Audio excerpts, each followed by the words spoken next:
जब हमारे ज़माने में मैं 1958 की बात कर रहा हूँ।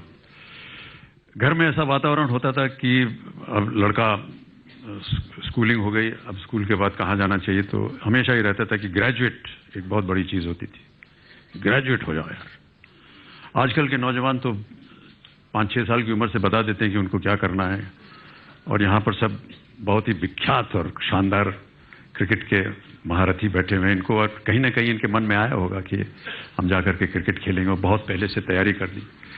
हमारे ज़माने में ये था कि माँ बाबू जी कहते थे ग्रेजुएट हो जाओ। तो मैंने सीनियर कैम्ब्रिज किया था, उसके बाद ग्रेजुएशन किया 3-4 साल यहीं दिल्ली यूनिवर्सिटी से। लेकिन उसके बाद जब नौकरी ढूंढने गए तो कहीं मिले नहीं, और एक तरह से बड़ी एक फ्रस्ट्रेशन रहती थी, क्या करें, ग्रेजुएशन हो गया, कहाँ नौकरी मिलेगी। तो हम लोग साथीगण सब बैठ करके यहीं दिल्ली के कॉफ़ी हाउस में बैठ करके कोसते थे, यार ग्रेजुएशन हो गया, कहीं नौकरी नहीं मिल रही, क्या किया जाए। एक दिन एक भाई साहब थे, उन्होंने कहा यार ऐसा है, गलती हमारी नहीं है, गलती हमारे माता पिता की है, और गलती यह है कि उन्होंने हमें पैदा क्यों किया यार। This is the problem. पैदा किया, इस वजह से आज हम लोग। मुझे लगा कि ये बहुत सही बात बोल रहा है, और जिंदगी में पहली बार और आखिरी बार बाबूजी के सामने में गया।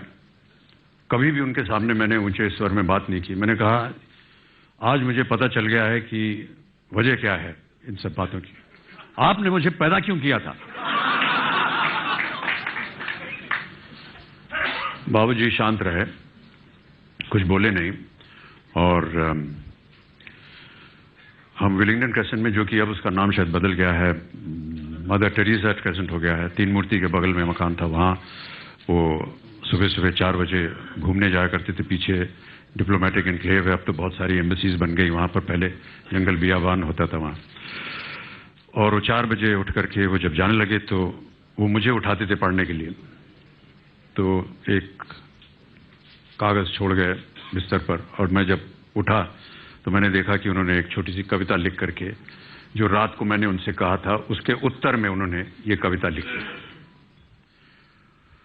उन्होंने लिखा कि ये कविता है कि जिंदगी और जमाने की कश्मकश से घबराकर मेरे बेटे मुझसे पूछते हैं कि हमें पैदा क्यों किया था।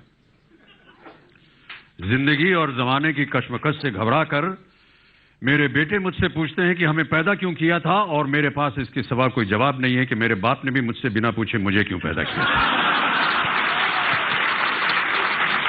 और मेरे पास इसके सिवा कोई जवाब नहीं कि मेरे बाप ने भी मुझसे बिना पूछे मुझे क्यों पैदा किया था, और मेरे बाप को उनके बाप ने बिना पूछे उन्हें, और उनके बाबा को बिना पूछे उनके बाप ने उन्हें।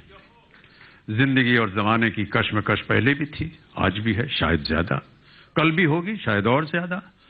तुम ही नई लीक रखना, अपने बेटों से पूछकर उनको पैदा करना।